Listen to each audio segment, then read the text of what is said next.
tenemos como tema a desarrollar en esta mañana que se celebra gloriosamente la resurrección de Jesucristo, la suprema revelación de Dios. Es el tema que vamos a abordar. Pero antes de leer Hebreos 1 del 1 al 3, quiero compartirles algo, un detalle, una reflexión preciosa, que tal vez muchos de nosotros no nos habíamos dado cuenta, porque hay tantos tesoros en la Biblia, tantas piedras preciosas, que, como dice la Biblia también, lo que no ha subido al corazón y lo que oídos no han oído, es lo que Dios tiene preparado para los que le aman. En Juan capítulo 20, cuando Cristo es enterrado, le ponen lienzos y le ponen un sudario en su cabeza. Síganme con mucho cuidado. Y cuando los apóstoles llegan, ya que él había resucitado, entran a la tumba y encuentran los lienzos a un lado, pero el sudario de su cabeza lo encuentran perfectamente bien doblado. ¿Qué importancia tiene esto? Para que podamos entender, tenemos que conocer el trasfondo de las costumbres de los hebreos. Y los hebreos tenían esta costumbre: cuando el amo se sentaba a comer, el siervo le preparaba la mesa, le ponía la servilleta, los platos, y el siervo se retiraba de la mesa y no se acercaba a la mesa hasta que el amo terminara. Entonces, cuando el amo terminaba, tomaba la servilleta, se limpiaba las barbas, las puntas de las manos y las manos, y si la servilleta la ponía así desordenadamente, el siervo daba a entender, o le daba a entender al siervo, que podía venir a recoger la mesa, que ya no iba a regresar. Pero si el amo, después de limpiarse, doblaba bien la servilleta y la dejaba, le estaba diciendo al siervo que iba a regresar. ¿Capiche? ¿Lo entendieron? Al dejar Jesús doblada su ropa de su cabeza, nos envió un mensaje: voy a regresar por ustedes. Esos detalles insignificantes que encontramos en la Biblia nos muestran, ¿verdad? Yo le venía platicando ahorita en la mañana al pastor Saúl, que tan amablemente me va a recoger a donde estoy hospedado. Le decía: Saúl, es increíble que podamos estudiar el Corán de los musulmanes, el Tripitaka de los budas, el Veda de los persas, los libros sagrados que tú me quieras encontrar, y en ningún libro sagrado encontramos tantas maravillas, tanta sabiduría, tanta racionalidad, tanto sentido común como en este maravilloso libro que es la Biblia. Bienaventurados los varones o las mujeres que día y noche, no solamente al mediodía, día y noche meditan, leen, estudian, porque serán como árboles plantados junto a corrientes de agua, que van a dar su fruto a su tiempo y su hoja nunca caerá. Dichosos los que día y noche leen, memorizan, estudian la palabra de Dios. Muy bien, vamos a la lectura, Hebreos 1 del 1 al 3, que dice lo siguiente: Dios, habiendo hablado muchas veces y de muchas maneras en otro tiempo a los padres por los profetas, en estos postreros días nos ha hablado por el Hijo, a quien constituyó heredero de todo y por quien asimismo hizo el universo, el cual, siendo el resplandor de su gloria y la imagen misma de su sustancia, y quien sustenta todas las cosas con la palabra de su poder, habiendo efectuado la purificación de nuestros pecados por medio de sí mismo, se sentó a la diestra de la majestad en las alturas. El ser humano ha nacido, desde que el pecado entró al mundo, con un vacío interior en su alma y con una pasión, un deseo de adorar a algo o a alguien. Nunca, jamás en la historia, ninguna tribu, ninguna civilización, ninguna nación, nunca en la historia ha habido algún grupo de personas que no adoren a algo o a alguien. Han adorado la luna, las estrellas, hacen ídolos, levantamos las flores, se adoran a las plantas. Los primeros pobladores de Estados Unidos, de Norteamérica, los Cheyennes, los Cherokees, los Sioux, adoraban los espíritus que decían que estaban en los árboles, etcétera, etcétera, porque algo nos muestra la necesidad de trascender y de encontrar a algo o a alguien que nos pueda responder o con quien nos podamos comunicar. Este sentimiento no lo tienen los changos. Nunca he visto un grupo de conejos, alabaré, alabaré, ¿verdad? Los animales no tienen conciencia de un ser supremo.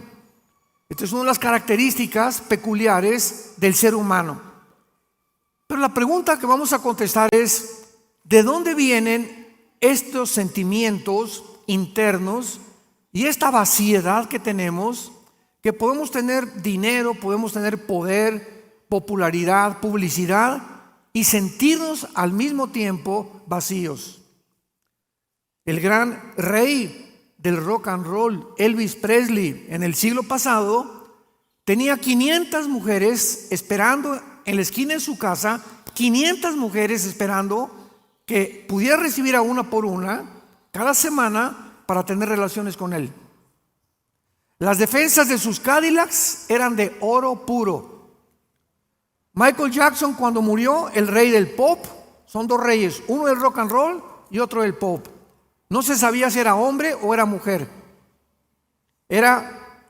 Nació negrito, no le gustó, se quiso poner blanco, se puso sustancias que le cambiaron el color, tenía un odio, tenía que salir con paraguas, cubierto, tenía un miedo a morir de algún microbio, alguna bacteria, alguna infección. Elvis Presley murió drogadicto a los menos de 45 años de edad. Sus últimos conciertos en Las Vegas ya no podía ni siquiera hablar ni pronunciar, se le olvidaba la letra de las canciones. Michael Jackson murió en una desesperación total y después se descubre que era un pederasta que violaba a los niños, que invitaba a su granja, que tenía tipo Disneylandia, propiedad de él, y los violaba, niños menores de 10 años de edad. Entonces vemos que detrás de todos los personajes políticos, deportistas, cantantes, que se supone que son los representantes del éxito y de la fama, mueren peor que los animales. Nunca encontraron la respuesta a esa vaciedad.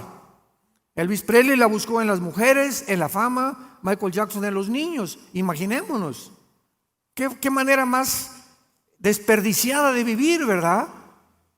Y en Eclesiastés 3:11 el rey Salomón nos da la respuesta.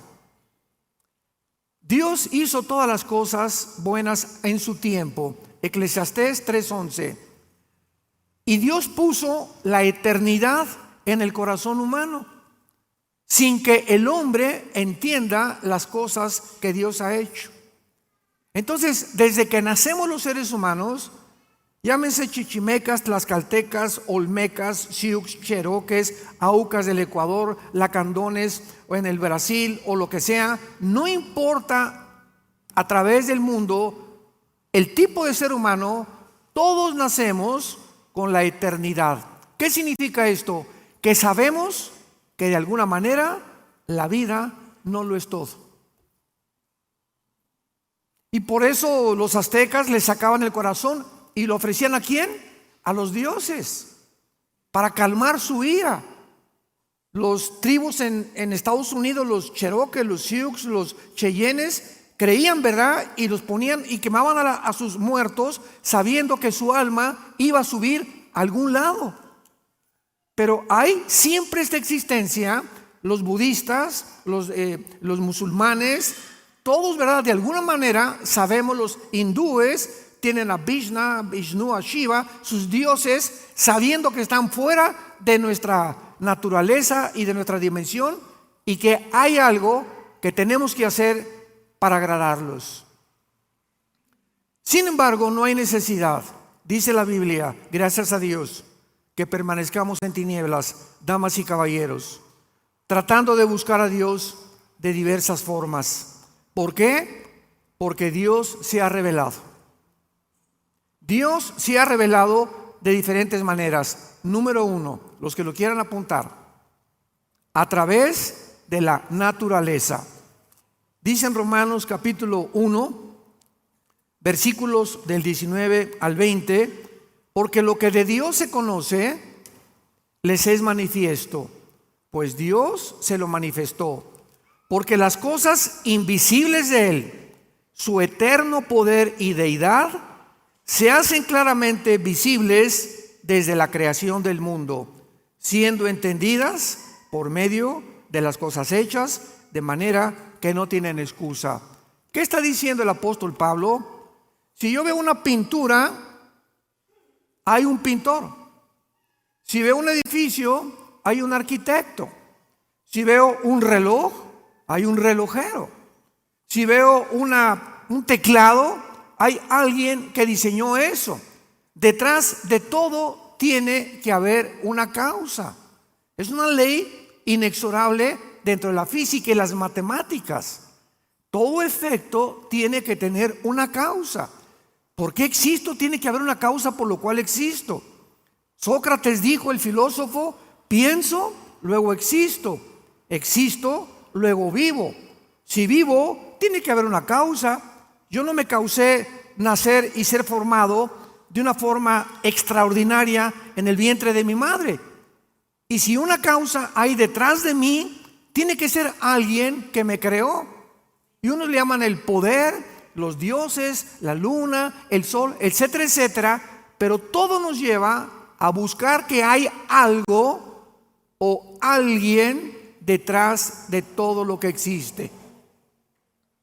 Hace muchos años, un físico matemático llamado Blaise Pascal, cristiano, escribió tratados sobre el libro del Apocalipsis, etcétera, etcétera. Tenía amigos ateos, y los ateos, ustedes saben que no les dices, ve el orden del universo y el diseño de Dios a nuestro alrededor. Y Blaise Pascal en su casa hizo un taller y reprodujo un universo, colgó el sol, colgó la luna, así con hilos, estrellas, etcétera, etcétera, pero muy acomodado todo. Y entonces el ateo entró a la casa de Blaise Pascal y le preguntó, oye, qué lindo esto está, ¿quién lo hizo? Y le contestó Blaise Pascal, no sé, apareció en la mañana todo así. Y el ateo le dice, ¿me estás viendo la cara de tonto? Esto lo tiene que haber hecho algo. Le digo, pues es que tú eres el tonto, le dijo Blaise Pascal, porque cuando vemos el sol y la luna y el orden y el diseño perfecto, que la Tierra gira en 24 horas sobre su eje con una inclinación de 23 grados y medio, y que al mismo tiempo se traslada alrededor del sol en 365 días, no puede ser que haya las 4 estaciones, la distancia entre nosotros y el sol para que haya vida, la mezcla del oxígeno perfecto que existe ahorita en la atmósfera, ya arriba ya no hay el oxígeno que tenemos aquí. ¿Tú crees que todo fue solo? ¿Apareció de repente? Que de repente apareció un chango con órganos reproductores masculinos y después una changa con reproductores femeninos, y se juntan los dos y aparece un changuito. O sea, somos 2 accidentes en medio de un accidente. Vemos nosotros que profesando ser sabios se hacen necios. Por eso el ateísmo es insostenible filosóficamente, ni físicamente, ni biológicamente, menos matemáticamente. Ya el ateísmo ha comenzado a dejar de existir desde que se descubrió el ADN en 1954, en el siglo pasado.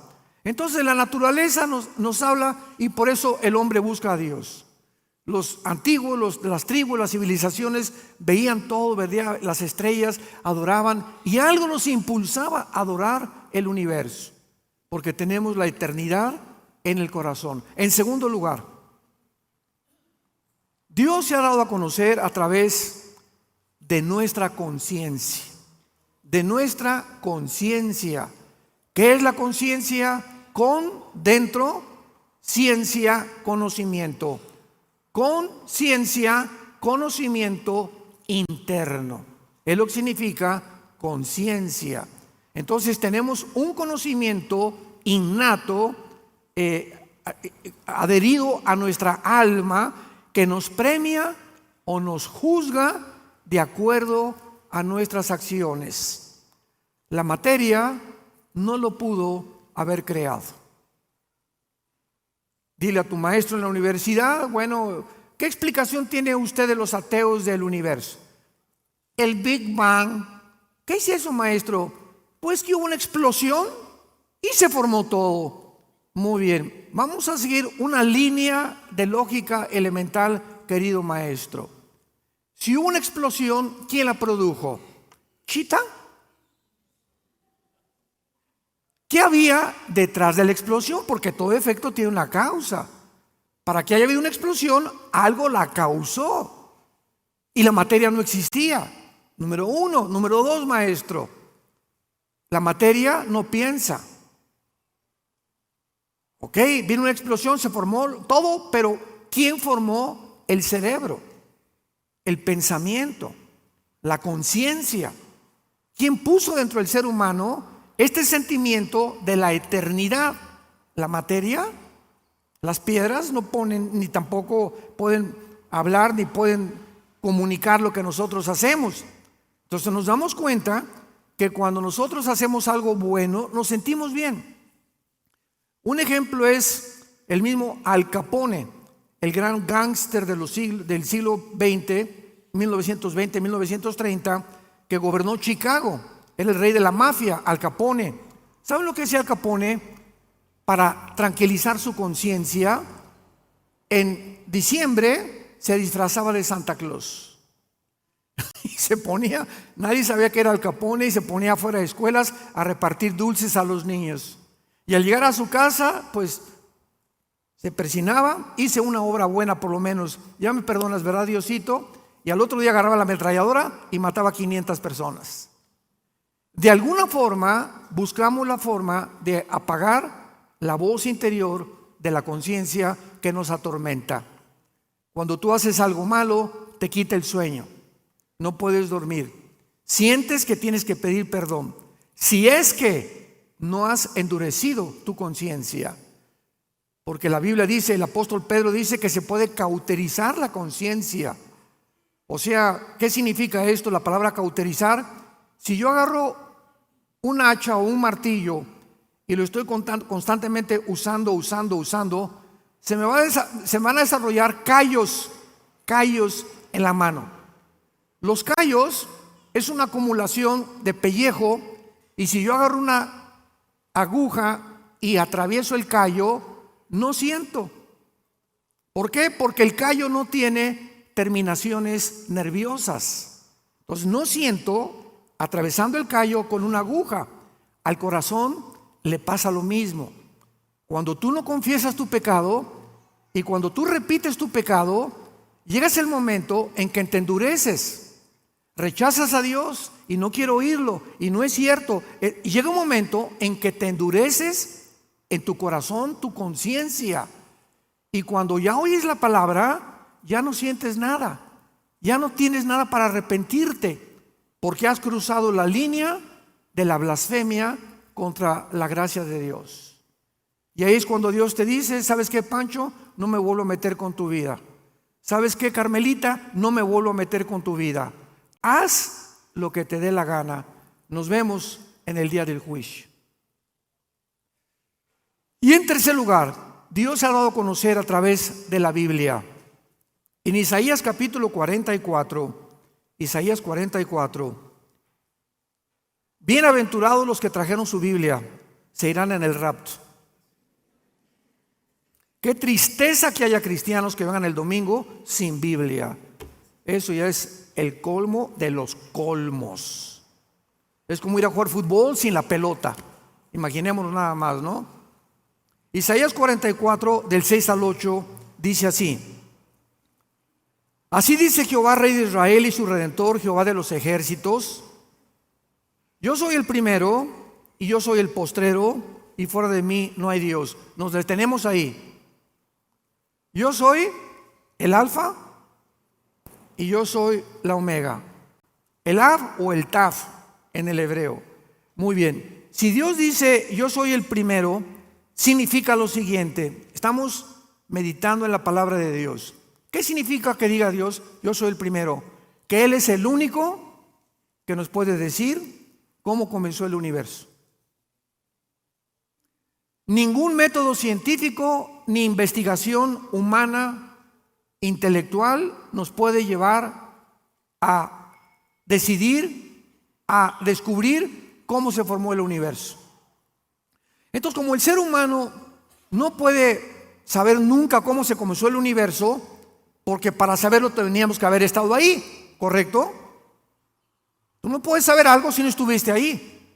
Entonces, como no estuvimos en el principio, inventamos. Pues se hizo el Big Bang, venimos del chango, etcétera, etcétera, porque no tenemos información en nuestra mente limitada. Y cuando Dios dice yo soy el primero, abrimos el Génesis y comienza la Biblia. En el principio, Dios creó los cielos y la tierra. Y cuando dice la Biblia en el principio, significa que hubo un principio y que no hay eternidad en la creación de Dios. Algo comenzó y algo va a terminar. Y si hay esto, significa que las leyes de la termodinámica, la primera y la segunda ley de la termodinámica, corroboran que realmente todo está en descomposición. El sol pierde millones de toneladas más a todos los días, la madera se echa a perder, estamos muriendo celularmente todos los seres humanos, todo hay que volverlo a pintar, todo el coche lo tienes que estar renovando en su aceite, cambiándole las piezas. Todo está bajo una ley que se llama en la física la ley de la entropía, que corrobora la segunda ley de la termodinámica, tal como la Biblia lo dice. En el principio Dios creó los cielos y la tierra, la materia, el espacio y el tiempo. En un versículo se encuentra lo que los físicos descubren hasta Galileo Galilei. Y hasta que Blaise Pascal y hasta que todos los grandes científicos, Pasteur, Einstein, y la Biblia tenía razón. Entonces, Dios es el primero. ¿Quieres saber cómo comenzó todo? ¿Quieres saber quién eres tú? ¿Quién nos creó? ¿Para qué fuimos creados? ¿Cuál es mi propósito y mi sentido en la vida? ¿Hacer dinero? ¿Llegar a ser famoso? ¿Que me aplaudan? ¿Que me reconozcan? ¿Ese es tu propósito en la vida? ¿Tener 500 mujeres? Si tú buscas todas estas cosas, vas a acabar en las tinieblas. Naciste en tinieblas, vives en tinieblas y morirás en tinieblas, sin haber descubierto nunca en tu vida la razón de tu existencia. Entonces, dice la Biblia, si Dios es el primero, Él tiene las respuestas. Ahora bien, si Él es el primero, Él es el último, ¿correcto? ¿Dónde nos encontramos? En medio. Si Él es el primero y Él es el último, no hemos llegado al final. Ahora, si estamos en medio y volteamos hacia atrás y vemos que desde el principio hasta nuestros días las profecías bíblicas se han cumplido al pie de la letra, significa que las que faltan por cumplirse hasta el final se cumplirán de la misma manera. Y eso nos llena de paz, de seguridad, que estamos firmes en la palabra y en los brazos del Señor Jesucristo. Y que nadie nos separará jamás de su amor. Yo soy el primero y yo soy el postrero, dice el Señor. Ahora pongan mucha atención. Versículo 7. Vean el desafío que lanza Dios al mundo. Dice Dios: ¿quién proclamará el futuro o lo venidero? Lo declarará y lo pondrá en orden delante de mí, como hago yo desde que establecí el pueblo antiguo.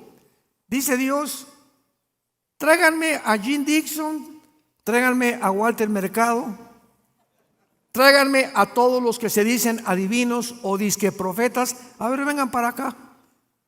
Díganme y háganme una cronología de toda la historia. No, pues es que Nostradamus hizo profecías que se cumplieron el 20% y el 80% nunca se cumplieron.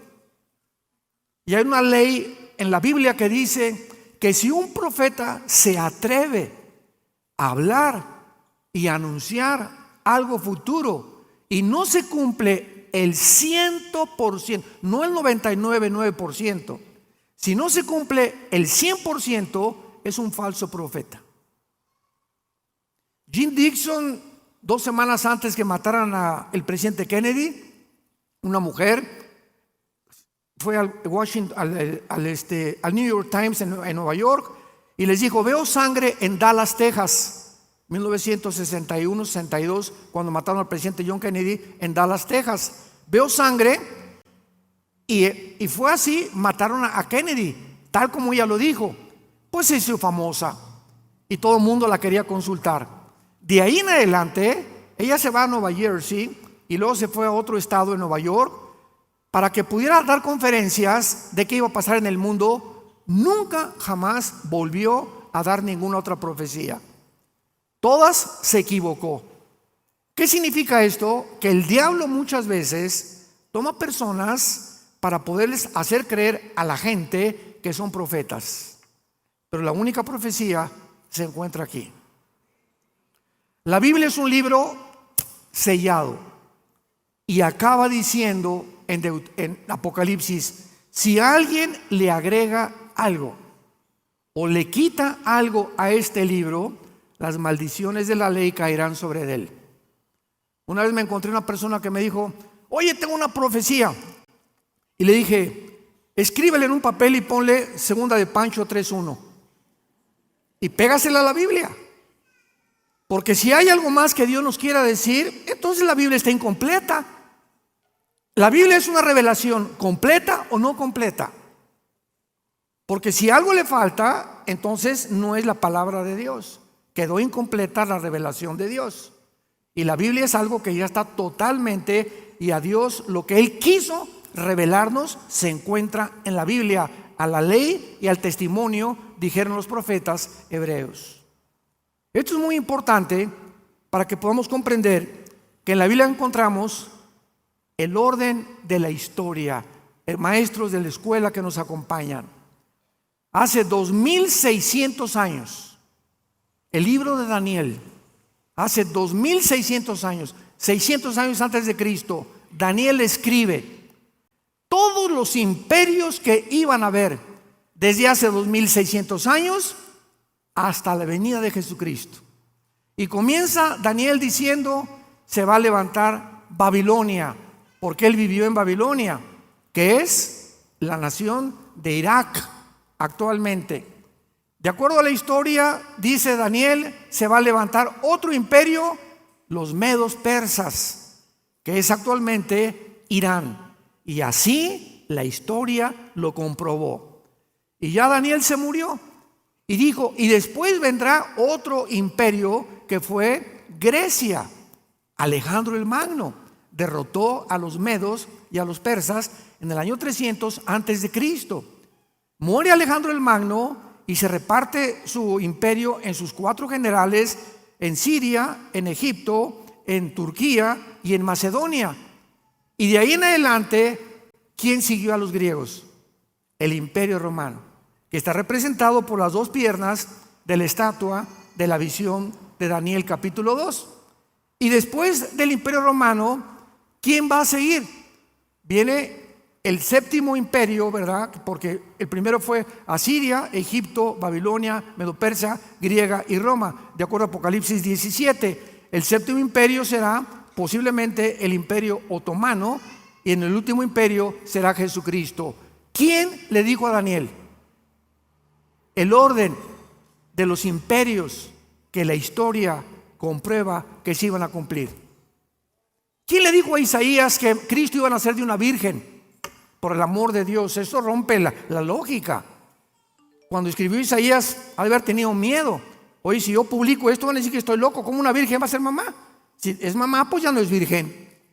Pero así le puso: nacerá de una virgen, que es la palabra alma en el hebreo, que significa una doncella entre 14 y 16 años que no ha tenido relaciones sexuales, que era María, que no es María, su nombre es Miriam en el griego.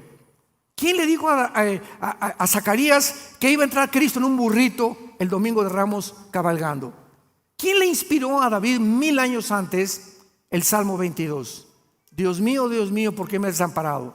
Sobre mi ropa echaron suertes. He sido derramado como cera, mi corazón fue como cera. Veo a los soldados. Describe la crucifixión de Cristo 1000 años antes. ¿Quién pondrá en orden la historia como lo hago yo? ¿Quién pudo describir 33 profecías se cumplieron cuando Cristo colgaba en la cruz? Nada más en el momento que Él colgaba, 33 profecías se cumplieron. Vemos pues que tenemos la Biblia como la revelación de la palabra de Dios. Regresamos rápidamente a Hebreos y veamos lo que la Biblia nos tiene que revelar acerca del Hijo de Dios. Dios, habiendo hablado muchas veces y de muchas maneras en otro tiempo a los padres por los profetas, en el Antiguo Testamento Dios habló a través de sueños, visiones, y muchas veces, como Abraham, oyó la voz audible de Dios. Moisés, en Éxodo 3, cuando está con el arbusto, se aparece el ángel de Jehová y le habla a Moisés, y Moisés oye audiblemente la voz de Dios. Muy bien, todo esto perteneció al Antiguo Testamento. Mas ahora, en estos postreros días, en estos últimos días, que es de la cruz a nuestros días, Dios nos ha hablado por el Hijo. Dice la Biblia, para todos ustedes que también tal vez no sean cristianos, que a Dios no se le puede conocer a través de la meditación del budismo zen, metiéndote 2 churros de marihuana, en un viaje de LSD, ácido lisérgico, o tomando hongos de doña Sabina, que ella murió aquí en Oaxaca, muy famosa, que se ponían hasta como querían, ¿verdad? Con los hongos, buscando alguna experiencia hiperdimensional, siempre buscando nosotros experiencias que trasciendan, que nos revelen cosas misteriosas de la mente, etcétera, etcétera. Y muchos, yo me acuerdo que mi hermano, que fue el que me dio a Cristo, estuvo con doña María Sabina 2 semanas. Le dije, con razón. No, gracias a Dios que se salvó, ¿verdad? Y está en sus 5 sentidos, es director del Instituto Teológico, no se vayan a asustar. Y me dijo claramente, ¿verdad? Cuando me puse y que estaba buscando a Dios, siempre me decía, con los amigos que fui, buscábamos a Dios y queríamos una experiencia así, para poder entender quién era Dios a través de métodos satánicos que el diablo quiere inducirnos para conocer a Dios. A Dios no lo puedes conocer a través de Buda, a Dios no lo puedes conocer a través de ninguna religión. Si algún ser humano quiere conocer a Dios, escucha esto con mucho cuidado. Antes de conocer al Padre, necesitas conocer al Hijo. Primero tienes que encontrarte con Jesucristo para que Jesucristo te presente a su papá. Veamos esta verdad en Mateo capítulo 11, versículo 27. Qué importante es esta revelación. Dice así, Mateo 11,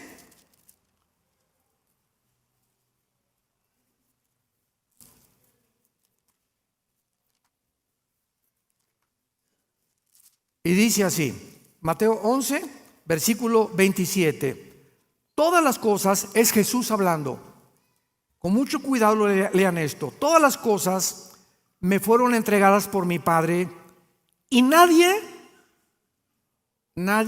conoce al Hijo sino el Padre. Ni el Padre conoce a alguno sino al Hijo y aquel a quien el Hijo lo quiera revelar. Cualquier ser humano que quiera buscar a Dios fuera de Jesús es un Dios falso. No es el Dios de la Biblia, creador de los cielos y de la tierra. No es el Padre de Jesucristo. Primero, crees lo que Él hizo en la cruz, lo invitas a tu vida, entra en la forma del Espíritu Santo y ya Cristo entrando a tu vida, el Espíritu nos quita y nos comienza a desempeñar las telarañas que teníamos en el cerebro mentales por el pecado, y entonces ya puedo venir a la Biblia con la mente de Cristo. Dice 1 Corintios 2 que tenemos la mente de Cristo y puedo comenzar a entender quién es Jesús.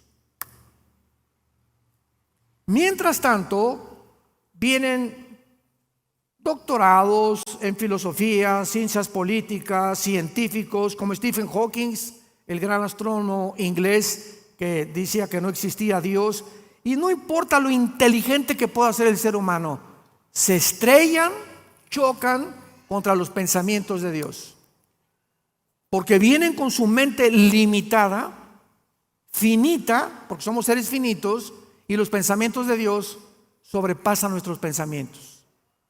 Entonces dice la Biblia que hay un velo en los seres humanos, un velo que no les permite ver el mundo real. Y mientras ese velo no se ha quitado, no puedes ver ni conocer a Dios. Nadie conoce al Hijo, al Padre, sino el Hijo y a quien el Hijo lo quiera revelar. Qué importante es eso para poder nosotros predicar a Jesús. Por eso predicamos a Jesús, porque cuando la persona recibe a Jesús, lo hemos introducido a la presencia de Dios, porque es Jesús el que nos lleva con su sangre y su muerte, nos abre el camino al lugar santísimo. En estos postreros días nos ha hablado por el Hijo, o sea, la última palabra de Dios es Jesucristo. Ya no hay otra manera de buscar a Dios más que a través de su Hijo. Y comienza la Biblia a describir a Jesucristo. El Hijo fue constituido heredero de todo. Heredero de todo. ¿Qué significa esto? Simplemente significa que Él es, como dice Isaías capítulo 9, versículo 6, porque un niño nos es nacido, hijo nos es dado, el principado sobre su hombro, se llamará su nombre admirable, consejero, Dios fuerte, Padre eterno, príncipe de paz. Lo dilatado de su imperio y la paz no tendrán límite sobre el trono de David y sobre su reino, disponiéndolo todo y confirmándolo en juicio y en justicia desde ahora y para siempre. El celo de Jehová de los ejércitos hará esto. Cristo no solamente es el heredero de todo lo que ha sido creado en el universo, absolutamente todo. Y al entrar a nosotros, nos hace a nosotros, no a los ángeles, coherederos, juntamente con Él. Dio su vida en la cruz para que juntamente con Él reinemos en el futuro. Más que los ángeles, nos ha elevado Dios a una posición mucho más elevada en Jesucristo que los mismos ángeles. Y continúa diciendo Hebreos, y por quien asimismo hizo el universo. Imaginémonos que no existe nada, ni querubines, ni ángeles, ni estrellas, ni galaxias, no existe nada. Está el Padre. Y en ese momento, el primer pensamiento del Padre, porque Dios es amor, fue una cruz. Antes de que Dios creara todas las cosas, en su mente estaba la cruz, su amor. Porque si las criaturas que Él iba a crear querían conocerlo a Él, tenían que conocer que Dios es amor. Pero Dios sabía por su preconocimiento que los ángeles se iban a rebelar, que los seres humanos se iban a rebelar, que Adán y Eva iban a comer del fruto prohibido. Dios sabía todo esto. Entonces, Dios tenía que crear seres que fueran libres para escoger adorarlo voluntariamente. Pero para que esto exista, tiene que haber la libertad. ¿Y qué es la libertad? Tiene que haber dos caminos, el bien y el mal. Entonces Dios permite que el mal entre en el universo para que sus criaturas se enfrenten con la opuesto a la bondad, al amor, a la paciencia, etcétera, etcétera, y conozcan el otro lado de la maldad, que es la maldad, el árbol del conocimiento del bien y del mal. Pero es como en la política. Si tú vas a un pueblito o a una nación donde vienen las elecciones y solamente hay un candidato, ¿se llama democracia? ¿Qué se necesita para que haya libertad? Otro candidato, libertad para votar, porque si nada más hay uno y uno va a ganar, pues es una charada, es un chiste la democracia, ¿no? ¿Por qué? Porque no hay libertad, ya está determinado quién va a ganar. Y así es exactamente con nosotros. Si nosotros vamos a orar a Dios libremente, tenemos nosotros que tener otro camino aparte del bien. Porque Dios nos pudo haber creado con una llave y puesto un chip que dijera: adórame, adórame, adórame, adórame, como robots. Él lo pudo haber hecho, pero sin embargo nos creó con la libertad de escoger para hacernos responsables de nuestras acciones y para que en esta vida que tienes tú escojas entre el bien y entre el mal. Jesucristo hizo, dice la Biblia, el universo. Él fue la razón de que existan las hormigas, los pájaros, la luna, Marte, el sol, las estrellas, las galaxias y todo lo que existe. Y ese creador por el cual todo fue hecho se mete a un esperma humano, al vientre de María. Y el Espíritu Santo fertiliza el óvulo de María con el cromosoma Y, porque el Mesías tenía que ser varón. Entonces, el Mesías tenía que traer el cromosoma Y, que es el que determina el género de nosotros los varones. Las mujeres no tienen el cromosoma Y como lo tenemos nosotros. Entonces Dios puso el cromosoma Y, fertiliza el óvulo y ahí estuvo escondido 9 meses. Y nació como un niño, como tú y como yo. El creador de los cielos y la tierra. Y cuando nació, traigan al ginecólogo, el anestesiólogo, el hospital de Los Ángeles, que en México el mejor hospital. Ha nacido el creador del universo. ¿Dónde pusieron a Jesús? Las vacas, los borregos, en un pesebre, porque todos los moteles y hoteles estaban y las posadas estaban cerradas, porque era el tiempo de la Pascua, donde venían todos los extranjeros y cerraban todos los hoteles. No había lugar para que naciera el creador del universo.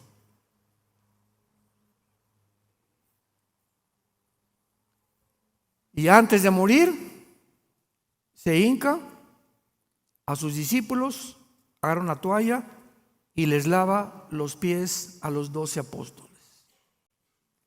El creador del universo se hinca delante de nosotros. Pero le dijo: no, ¿cómo puedes tú hincarte? Si no aceptas, no tendrás parte conmigo, dijo Jesucristo. ¿Cuál es el mensaje de Jesucristo? Tú no puedes seguir a Jesús sin la humildad. Sin la humildad nadie puede seguir a Jesús y Él no te puede presentar a su Padre. porque Dios es un Dios humilde. Fue el más grande ejemplo que Dios nos dio. Él es un Dios humilde, que se hinca delante de nosotros, que nos viene a servir como Jesús lo estableció. No vengo a que me sirvan, vengo yo a servirlos a ustedes. Yo les sirvo la mesa, yo te doy de comer para que tú me sigas y tengas el ejemplo que soy manso y humilde de corazón, el creador del universo. Y dice Hebreos que Jesucristo es el resplandor de la gloria y la imagen misma de su sustancia. En la teología hay un problema porque dice la Biblia que nadie ha visto a Dios, y luego por otro lado dicen que Dios lo vio, o etcétera, etcétera. Eso se resuelve fácilmente con lo que acabamos de leer. Es el resplandor. Si yo tengo un espejo aquí y aquí está Pancho, y tú me preguntas, ¿ves a Pancho? Mi respuesta es sí, claro que lo veo, pero no veo la esencia, veo el reflejo de su cara, que es realmente Pancho. Entonces Dios, nadie puede verlo directamente porque nos morimos. Entonces mandó a su Hijo para que Él fuera el espejo, Él reflejara el carácter y la vida de Dios. Y Jesús lo dijo en Juan 10, el que me ha visto a mí, ha visto al Padre. Pues no que nadie ha visto al Padre, sí, pero Él reflejó con su vida, con sus acciones, con sus milagros, con su poder, con su amor, con su humildad, cómo es Dios. ¿Quieres saber cómo es Dios? Estudia los evangelios y conoce a Jesucristo. Él es el resplandor, el reflejo de Dios el Padre. Y finalmente dice el versículo 3 de Hebreos 1, y quien sustenta todas las cosas con la palabra de su poder. ¿Nunca te has preguntado, señores físicos que nos acompañan, matemáticos, científicos, astrónomos, nunca se han preguntado que hay una ley física que dice lo siguiente? Si yo tomo una canica y le hago así a la canica, ella va a salir disparada, pero se va a detener. Si tomo una flecha y la disparo, va a salir la flecha, va a ser una parábola y se va a detener. Si disparo un balazo, sale la bala y la bala tiene que caer. ¿Por qué? Porque de acuerdo a la ley física, la velocidad está relacionada con la fuerza que se le aplique. En otras palabras, la canica le hago así y le estoy aplicando una fuerza, ¿verdad? Entonces la fuerza de mi dedo va a impulsar la canica 1 metro, 2 metros, 3 metros, nada más, porque va relacionada a la velocidad con la fuerza que le apliqué, igual que la flecha. Entonces nada puede continuar si no hay una fuerza detrás. ¿Me van siguiendo? Ahora viene la pregunta. Me encanta. La Tierra gira alrededor de su eje en 24 horas. ¿Quién le hizo así?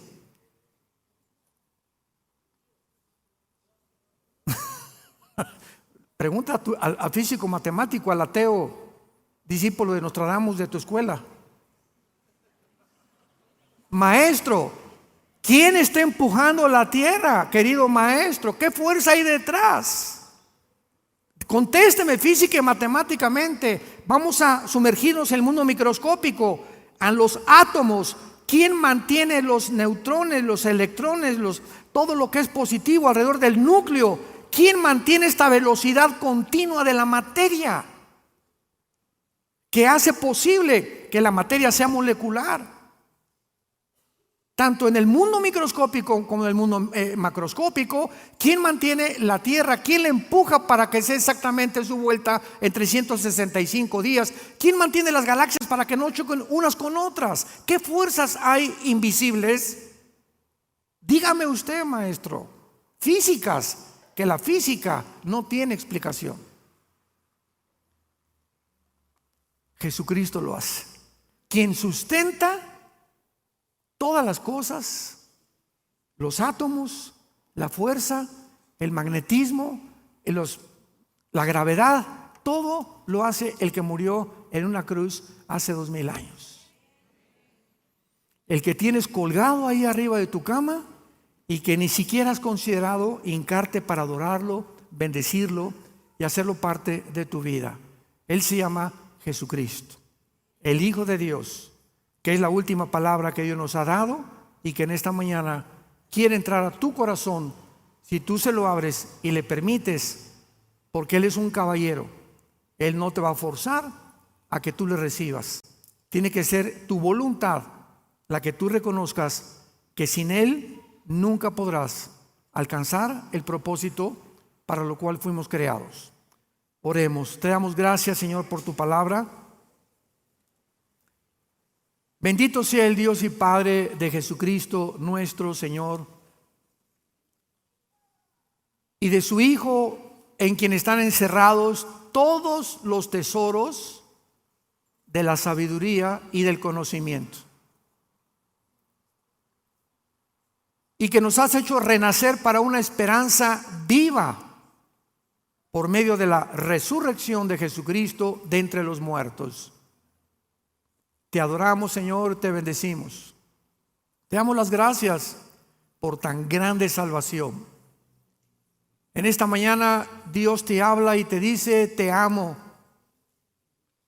Vine al mundo hace 2000 años, físicamente, visiblemente, para representar y reflejar el amor de mi Padre a tu persona, a tu familia, a tu trabajo, a todo lo que eres. Tú simplemente tienes que creer lo que hice en esa cruz en tu lugar. Algo que tú nunca hubieras podido realizar, pagar por tus pecados. Pero yo los pago. Con mucho gusto acepté la orden de mi Padre, venir al mundo y ser tu sustituto para que tú pudieras tener la vida eterna y el perdón de tu vida por mi gracia y la misericordia de mi Padre. Dice Jesús. Ahora, si tú le recibes en tu corazón en este momento, arrepiéntete de tus pecados. Tú no puedes seguir en la vida que tú has llevado hasta este momento y dile: Señor, creo que en la cruz pagaste con tu sangre por mi vida, mis pecados, pasados, presentes y futuros, y que a los 3 días volviste a vivir. En este instante te recibo como mi Señor y mi Salvador. Y te doy las gracias por tan grande amor. En el nombre de Jesús. Amén. ¿Qué tal es la palabra de Dios? Asombrosa, ¿verdad? Maravillosa. Maravillosa la palabra de Dios. Ámala, guárdala en tu corazón, memorízala, léela todos los días. Cuando estás afligido, recuerda, echa tu ansiedad sobre Él. Él tiene cuidado de ti. Él nos cuida, Él nos va a proteger, Él nos va a sostener hasta que Él regrese por nosotros, que ya no tarde en venir por nosotros. Pero el diablo va a hacer todo lo posible por sacar esto de tu vida, porque esta es nuestra vida, la sabiduría y el poder de Dios. Por eso muchos vienen a la iglesia sin esto, desarmados. Estamos en una guerra espiritual y andas sin la espada, y esta es la espada del Espíritu. Ten mucho cuidado de abandonar la palabra, porque es la palabra la que nos sostiene hasta el final. Que tengan mucha paz.